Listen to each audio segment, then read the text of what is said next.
Hi everyone, once again I greet you all in that wonderful and glorious name of my Lord and Savior Jesus Christ, the Lord of Lords and the King of Kings, the one unto whom every knee shall bow and through whom every tongue will give praise unto the Most High God, the name that is above every other name in the heavens above and on the earth below, the only name through which people can be saved, and his name is Jesus. The message that I'm going to share with you today I've titled, The Just Shall Live by Faith. This is the message that has been laid on my heart for the ministry for the month of June. It was in our partnership letter, and it's what I'm sharing with you today.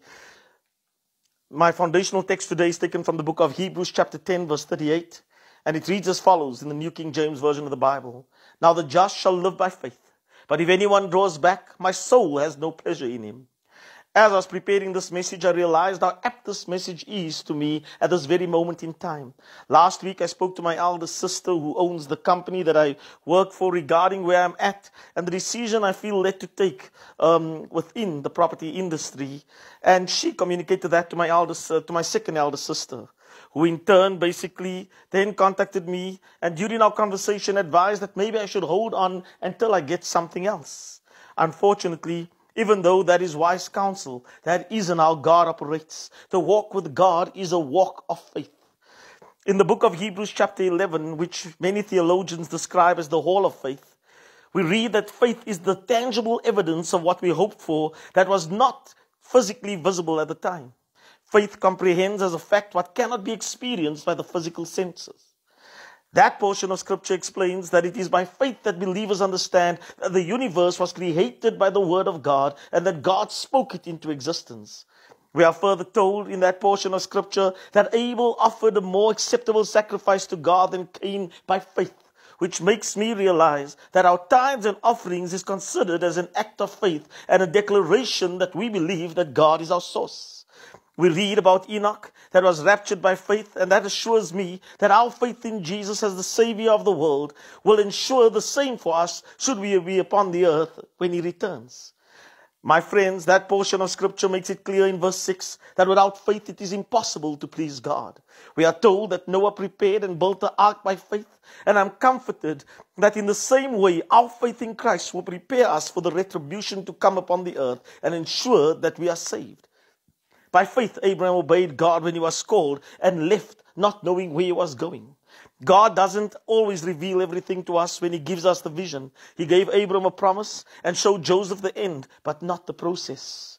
And even with me, he placed knowing in my heart during a time of prayer while in Kenya, just like shortly after I was saved, regarding ministry, and confirmed it through a direct prophetic word at that crusade, that week, and then later on numerous occasions afterward. Unfortunately, I tried to do it over the years according to my own understanding, through my own efforts, not fully surrendering to God and using the excuse that God calls every person differently.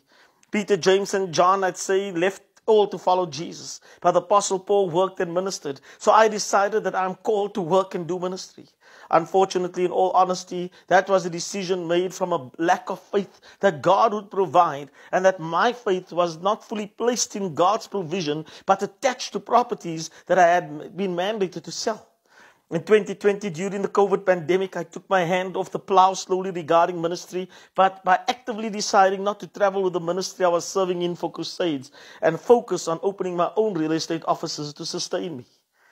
And since then, I've worked harder than ever, but have gone through the worst financial storms ever. And like Jonah, who went on his own way, found myself in a place where I've put everyone on board with me in jeopardy. To be clear, while Jonah was on board heading away from what God instructed him, everyone on board was affected by the storm and were at risk of being shipwrecked until he repented and was willing to surrender his life and let them throw him overboard.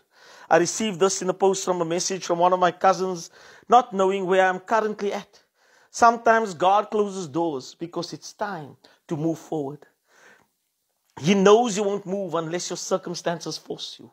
Trust the transition. God's got you. And then it was immediately followed by another message from her. I am the Lord who opened the way through the waters, making the dry path through the sea. Isaiah 43:16. Earlier in the week, last week basically, I received a message with the following quote. everything will change when your desire to move on exceeds your desire to hold on. A quote by Alan Cohen. To me, that is confirmation that I need to let go, put my faith fully in and trust God and pursue the ministry He has called for me, and He will open the way. I have no idea how God will do it, and honestly, I'm tired of trying to figure it out or need to know. I simply, like Abraham, have to step out in faith. Last week, I received a second request for evangelism and discipleship training in an African country. Earlier in the year, a woman that operates in the prophetic received a request for training from a pastor in the north of that country, who she knows from having ministered there, and she simply immediately referred them to me.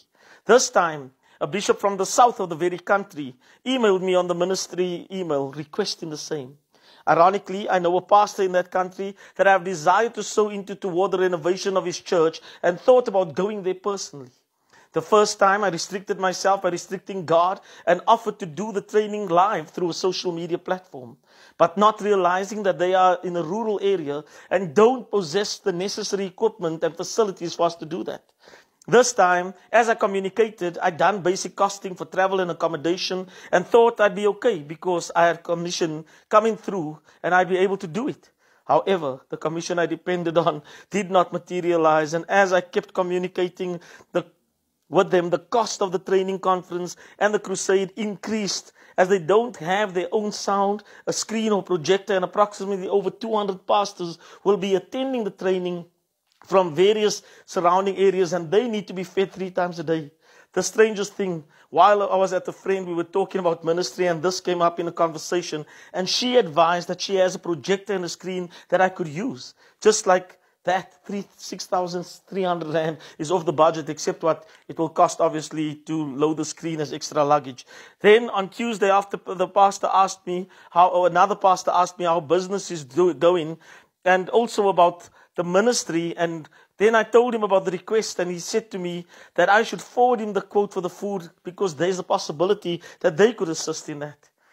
This is a reminder that the currency of heaven is faith, and that God guides, where God guides, He will provide. My faith is stirred up as I'm no longer anxious about it. I'm reminded about my pastor's words. If God is in something, no one can stop it. And if He isn't, no one will need to stop it because it won't happen. I have been reminded about the crusades that I served in, where there were times when we traveled without funding for the sound even, and when there was no tent and equipment in that ministry at the time, and how God continually provided for every crusade, and we progressed from 4 to 8, and at one point 10 crusades in a year. That ministry now has their own tent, chairs, sound equipment, and a truck, and is having their first stadium crusade this month in KZN, where over 40,000 people already registered. Registration is free, and everything has been provided for. This is something that we felt in our spirit years ago when that was where the ministry was headed. Our faith is in the same God. The difference is I wasn't the one basically that needed to stand in faith for everything. I just stood in agreement. Now I am the one having to believe. The good thing, however, is that the Bible states, "For I say, through the grace given to me, to everyone who is among you, not to think of himself more highly than he ought to think, but to think soberly, as God has dealt to each one a measure of faith." Romans 12 verse 3 in the New King James Version of the Bible. My friends, we have all been given faith for the service God has called us to and for, and to live by as well. And we have enough faith for anything that we require. I say that based on the words of Jesus. Jesus said to them, "Because of your unbelief, assuredly I say to you, if you have faith as a mustard seed, you will say to this mountain, move from here to there, and it will move, and nothing will be impossible for you." In Matthew 17 verse 20. All we need is faith the size of a mustard seed. And we have all been given a measure of faith, so we have all the faith we need. God will not require anything from us that He has not empowered us for. Faith is required to receive salvation and eternal life with God. The Bible clearly states that eternal life is a gift of God that is received by faith, not obtained through works. As it is written, "For the wages of sin is death, but the gift of God is eternal life in Christ Jesus our Lord." Romans 6:23 in the New King James Version of the Bible. And then again, "For by grace you have been saved through faith, and that not of yourselves. It is a gift of God, not of works, lest anyone should boast." How we then receive God's gift of eternal life and salvation is explained to us in the following scripture. That if you confess with your mouth the Lord Jesus and believe in your heart that God has raised him from the dead, you will be saved. For with the heart one believes unto righteousness, and with the mouth confession is made unto salvation. Romans 10, 9-10 in the New King James Version of the Bible. Salvation is obtained by grace through faith, believing and speaking. And so is everything else. Healing, provision, your children's deliverance.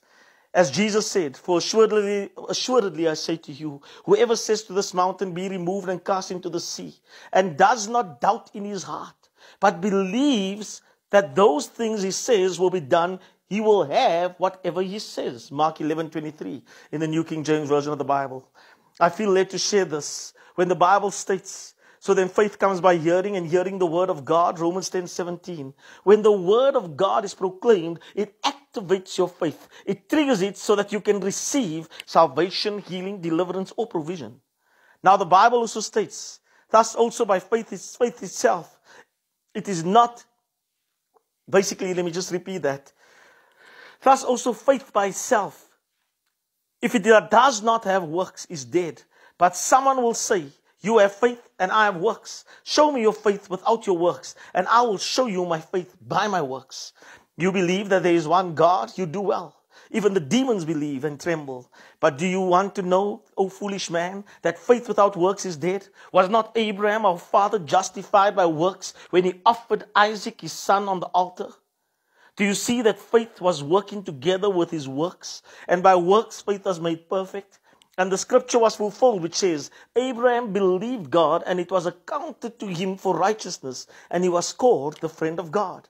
You see then that a man is justified by works and not by faith only. Likewise, was not Rahab the harlot also justified by works when she received the messengers and sent them out another way? For as the body without the spirit is dead, so faith without works is dead also. James 2, 17-26 in the New King James Version of the Bible.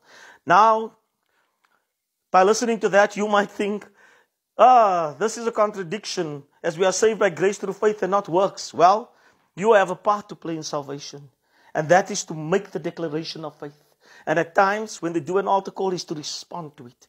Even in ministry, the Bible states, then the Lord answered me and said, write the vision and make it plain on tablets, that he may run who reads it. For the vision is yet for an appointed time. But at the end it will speak, and it will not lie. Though it tarries, wait for it, because it will surely come, and it will not tarry. Habakkuk chapter 2, verses 2-3 in the New King James Version of the Bible.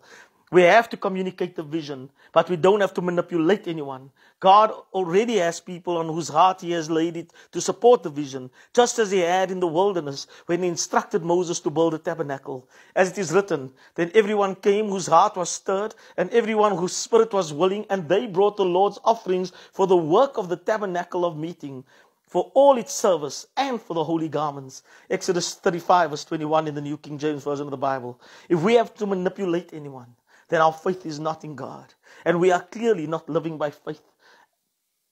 And God's soul has no pleasure in us. Listen, my friends, God hasn't changed. In the New Testament of the Greek scriptures, it is written, so let each one give as he purposes in his heart, not grudgingly or out of necessity. For God loves a cheerful giver. 2 Corinthians 9:7 in the New King James Version of the Bible. God owns everything and everyone, as stated in Psalm 24, verse 1. God chose Cyrus, the Persian king, 150 years before he was born to provide for the rebuilding of the temple. And after Jesus was born, when he was approximately 2 years old, the men that came and paid homage to him and presented gifts were foreigners. God has divine helpers for all of us. So all we have to do is have faith and live by faith. Remember that God loves you and Jesus is Lord. From me, Brendan at God Equipped Ministries, be blessed.